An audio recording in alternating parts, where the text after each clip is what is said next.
Hi అండి. Welcome to story book audio. ఈ కథ మీకు నచ్చినట్లయితే లైక్ చేయండి, షేర్ చేయండి, సబ్స్క్రైబ్ చేయండి. సరే బాబాయ్, పాలున్నాయా? ఉంటే చెప్పండి, కాఫీ పెడతాను. చాలా తలనొప్పిగా ఉంది బాబాయ్. పదమ్మా లోపలికి అంటూ సూరిబాబు అనగానే దొరికిందే సందన్నట్టు కుందేలు పిల్లల లోపలికి పరుగు తీసింది మహి. ఇల్లు చూడాలన్న ఆరాటం, అందులో ఖచ్చితంగా ఉండాలన్న పట్టుదల.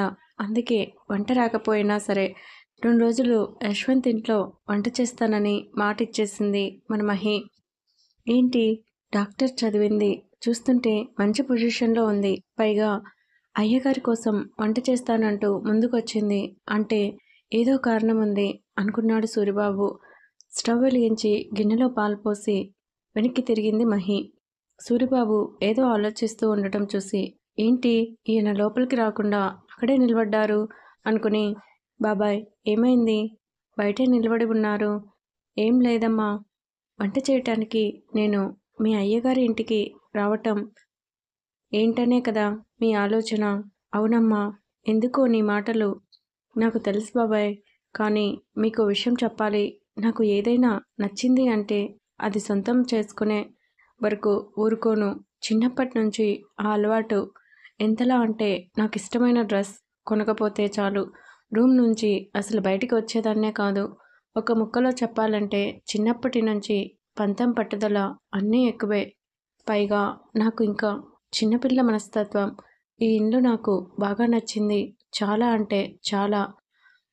వంట వంకతో మీ చిన్నబాబు గారితో మాట్లాడాలని నా స్వార్థం అంతే, అంతకు మించి ఏం లేదు అంటూ నవ్వుతూ మహి అనేసరికి సూరిబాబు చిన్నగా నవ్వి, సరేనమ్మా, కాఫీ తాగి ఒకసారి ఇల్లు అంతా చూడండి, నేను మాట్లాడతాను అయ్యగారితో.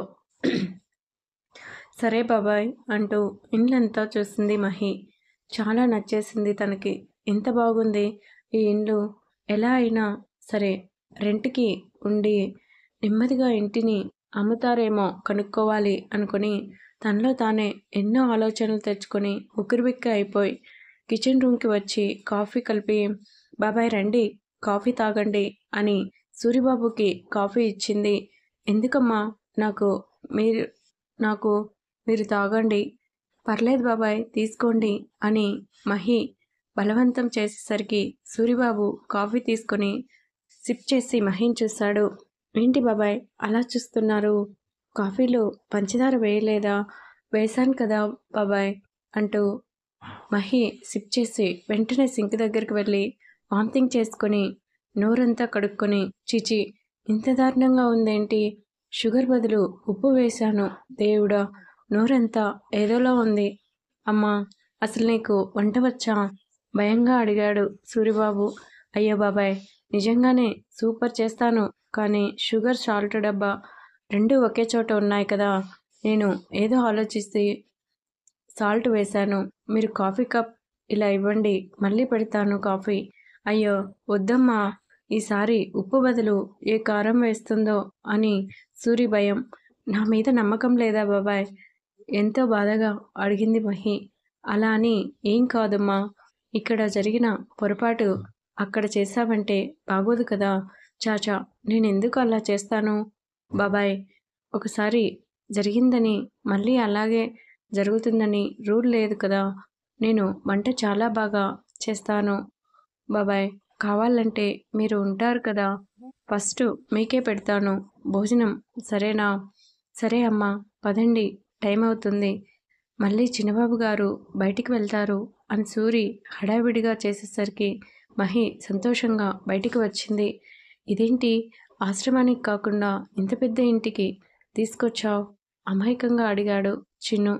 యశ్వంత్ వాడిని ఎత్తుకొని, చెప్పాను కదరా మా ఇంటికి తీసుకొని వస్తాను అని. బాలేదా ఇండ్లు? ఇంత పెద్ద ఇండ్లా అంటూ భయంగా చూశాడు. భయం ఎందుకురా, లోపల చాలా బాగుంటుంది అంటూ యశ్వంత్ బాబుని తీసుకొని లోపలికి వచ్చాడు. ఇండ్లు చూసిన చిన్ను షాక్ అయ్యాడు. ఎంత బాగుంది మీ ఇండ్లు, నచ్చిందా? చాలా అంటే చాలా బాగా నచ్చింది అంకుల్. ఏమన్నా పెడతాను, నువ్వు ఇక్కడే కూర్చో అంటూ డైనింగ్ టేబుల్ మీద కూర్చోబెట్టి ఐస్ క్రీమ్ కప్ తీసుకొని చిన్ను ఎదురుగా కూర్చున్నాడు యశ్వంత్. ఏంటది? ఐస్ క్రీమ్‌నా? ఏ వద్దా? లేదు, నాకు చాలా ఇష్టం, తింటాను అంటూ చిన్ను ఆకలిగా ఉండటంతో ఆశగా చూశాడు. యశ్వంత్ నవ్వుతూ వాడికి ఐస్ క్రీమ్ తినిపిస్తుంటే సంతోషంతో చిన్ను నవ్వుతూ మాట్లాడుతున్నాడు. బెడ్ మీద ఉన్న మహేంద్ర గారు చిన్న పిల్లాడి మాటలు వినిపించడంతో నెమ్మదిగా కళ్ళు తెరిచాడు. రేయ్! ఇంక చాలు, ఇప్పుడు జ్యూస్ తాగాలి. ప్లీజ్ ఇంకో కప్ ఇవ్వు అంకుల్. ఇప్పటికే 3 కప్పులు తిన్నావు కదరా! ఇంకా ఎక్కువ పెట్టను. అయితే నేను మీ ఇంట్లో ఉండను. అయితే వెళ్ళిపో అంటూ యశ్వంత్ 2 చేతులు కట్టుకొని చిన్నుని చూశాడు. అప్పటికే వాడి కంట్లో గోదావరి కట్టలు తెంచుకొని బయటికి రావటానికి సిద్ధంగా ఉంది. మీరు ఎంతో మంచివారని అనుకున్నాను. కానీ చాలా చెడ్డవారు. మీ ఇంట్లో నేను ఎందుకు ఉంటాను? పోతానంటూ కిందికి చూశాడు. డైనింగ్ టేబుల్ పైన ఉండడంతో అమ్మో! పడిపోతాను, కిందికి దించు అంటూ 2 చేతులు చాపాడు. యశ్వంత్ ఒక్కసారిగా వాడికి గుండెలకి హత్తుకుని, సారీరా, ఏదో సరదాగన్నాను. ప్లీజ్ నువ్వేడవకు. నాకు ఏదోలా ఉంది. నీకు ఒక్కట్రే ఒక్కటేంటి, బోలెడన్నిస్తాను. ఐస్ క్రీమ్స్, ఇంకా చాక్లెట్స్ కూడా. సరేనా? కానీ నువ్వు మాత్రం ఇక్కడే ఉండాలి. చిన్ను కోపంగా, మరి ఇంతకుముందు నన్ను పొమ్మన్నావు. మరి కూలింగ్ ఎక్కువ తింటే నీ హెల్త్ పాడవుతుంది కదా! అందుకే అలా అన్నాను. కోపం వచ్చిందా నాన్నా? మరి రాదా? అంటూ పౌరుషంగా చూశాడు చిన్ను. వాడి చూపు, కోపం చూసిన యశ్వంత్‌కి అసలు నవ్వు ఆగలేదు. చాలా గట్టిగా నవ్వాడు యశ్వంత్. ఇన్నంతా యశ్వంత్ నవ్వే వినిపిస్తుంది. బెడ్ మీద ఉన్న మహేంద్ర గారు కూడా కంట్లో తడి తెచ్చుకొని, ఎన్ని రోజులకు వీడి నవ్వు వింటున్నాను. నిజంగానే ఎంత సంతోషంగా నవ్వుతున్నాడు. ఏంటి అంత గట్టిగా నవ్వుతున్నావు? మరి ఏం చేయనురా? భూమికి జానలు లేవు కానీ నీ కోపం చూస్తుంటే నిజంగానే నవ్వొస్తుంది.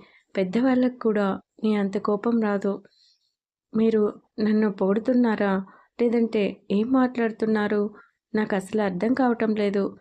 రేయ్! నిజంగా నువ్వు నాకు చాలా బాగా నచ్చావురా! తెగ ముద్దొస్తున్నావు అనుకో అంటూ బాబుని ఎత్తుకుని ముద్దు చేసి మహేంద్ర రూమ్‌కి వచ్చాడు యశ్వంత్. బాబుని చూడగానే మహేంద్ర ఆశ్చర్యంగా చూశాడు. ఎవరు ఈ బాబు? తండ్రి ముఖంలో కనిపిస్తున్న భావాల్ని అర్థం చేసుకున్న యశ్వంత్, నాన్నా, వీడు ఒక అనాథ. ఎవరికి పుట్టాడో కూడా తెలీదు. అమ్మ దగ్గరికి వెళితే దారిలో నాకు కనిపించాడు. ఎందుకో పిల్లలంటేనే నాకు నచ్చదు. అలాంటిది వీడు నాకు బాగా నచ్చాడు. నాన్నా, వీడిని నేను దత్తత తీసుకోవాలని అనుకుంటున్నాను. ఏమంటారు? కొడుకు మాటలకి మహేంద్ర షాక్‌గా చూశాడు. రేయ్ యశ్వంత్, నాకు తెలుసు నాన్నా, మీరు ఏమంటారో. ప్లీజ్ నా మాటను కాదనకండి. మీ కోరిక నా పెళ్లి చూడాలని. కానీ అప్పుడు పెళ్లి మీద ఇంట్రెస్ట్ లేదు. ఈ విషయంలో నన్ను బలవంతం చేయకండి నాన్నా. ఇప్పుడే కదా నాన్నా నా కాళ్ళ మీద నేను నిలబడ్డాను. నాకు ఇంకా కొంచెం టైం కావాలి నాన్నా. యశ్వంత్, చెప్పండి నాన్నా, ఇలా రా అంటూ మహేంద్ర చిన్నగా పిలిచేసరికి, ఏంటి నాన్నా? అంకుల్, ఎవరైనా? మా నాన్నరా? అవునా? కానీ ఎందుకు పడుకుని ఉన్నారు? ఇప్పటి వరకు నిద్రపోతూనే ఉన్నారా? ఇప్పుడే మెలకువ వచ్చిందా మీకు? వాడి ముద్దు ముద్దు మాటలకి మహేంద్ర చిన్నగా నవ్వారు. చాలా అందంగా ఉన్నాడ్రా. అవును నాన్న, వీడికి కోపం మామూలుగా లేదు అంటూ చిన్ను తలనిమిరి, మా నాన్న రా, నీకు తాతయ్య అవుతారు. ఇకపై నన్ను అంకుల్ అని పిలవకూడదు. అవునా? మరి ఏమని పిలవాలి? నాన్న అని పిలవాలి. అవునా? నిజంగానే నువ్వు మా నాన్నవా? ఆశ్చర్యంగా అడిగాడు. అవును, ఇకపై మీ నాన్నని. ఆయన మీ తాతయ్య. ఈ ఇండ్లు కూడా మనదే. సరేనా? అంటూ యశ్వంత్‌ని గట్టిగా పట్టుకొని నాన్న అని పిలిచేసరికి యశ్వంత్ ఎంతగానో మురిసిపోయాడు. చాలా రోజుల తర్వాత యశ్వంత్ ముఖంలో ఏదో తెలియని ప్రశాంతత, చిరునవ్వు, సంతోషం చూసేసరికి మహేంద్ర మనసు తేలికపడింది. ఏంటి బాబాయ్, మీ చిన్నబాబు గారి ఇంటికి తీసుకొని వెళ్ళమంటే ప్యాలెస్‌కి తీసుకొచ్చావు. ఇదేనా ఇల్లు? ఆశ్చర్యంగా అడిగింది మహి. అవునమ్మా, లోపల ఇంకా చాలా బాగుంటుంది, పదండి. వస్తున్నాను అంటూ చున్నీ సరిచేసుకుని సూర్య వెనకే వెళ్ళింది మహి. నాన్న, నేను ఆడుకుంటాను కాసేపు. సరే అంటూ యశ్వంత్ వాడిని కిందికి దించాడు. వెళ్తున్న వాడల్లా ఆగి, నీకో మాట చెప్పనా నాన్న? ఏంట్రా? నాకు అసలు ఎవరు నచ్చరు, కానీ మీరు నాకు బాగా నచ్చారు అంటూ నవ్వుతూ చిన్ను బయటికి వెళ్ళాడు. వాడి మాటలకి యశ్వంత్ నవ్వుకొని చాలా చలాకీగా ఉన్నాడు. నాన్న, అవునరా, భోజనం చేశావా? చేస్తాను నాన్న. ముందు మా చేస్తాను నాన్న. మందులు వేసుకున్నారా? సూరి మందులు వేసి ఇంటికి వెళ్ళాడు. ఆవులకి నీళ్లు పెట్టడానికి వెళ్ళి ఉంటాడు. ఊరు వెళ్తున్నాడు కదా నైట్కి అంటూ మహేంద్ర యశ్వంత్ మాటల్లో మునిగారు. బయట ఆడుకుంటున్న చిన్ను లోపలికి అడుగు పెట్టబోతున్న సూరి మహిళను చూసి, ఏ ఎవరు మీరు? మా ఇంటికి ఎందుకు వచ్చారు? సూరి షాక్గా చూశాడు. మీరెవరు బాబు? నేను మా నాన్నకి కొడుకుని.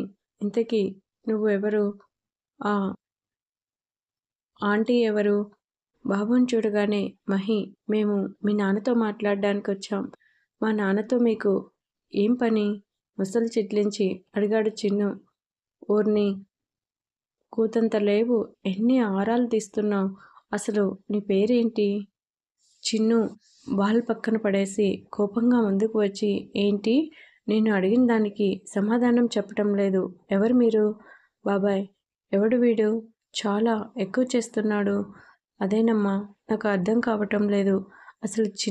అసలు చిన్నబాబు గారికి పిల్లలు అంటేనే ఇష్టం ఉండదు. ఈ బాబు ఎవరో మరి పక్కింటి పిల్లాడేమో ఇలా వచ్చేశాడు. నేను ఏం పక్కింటి పిల్లాడిని కాదు. మా ఇంటికి దొంగతనానికి వచ్చారా?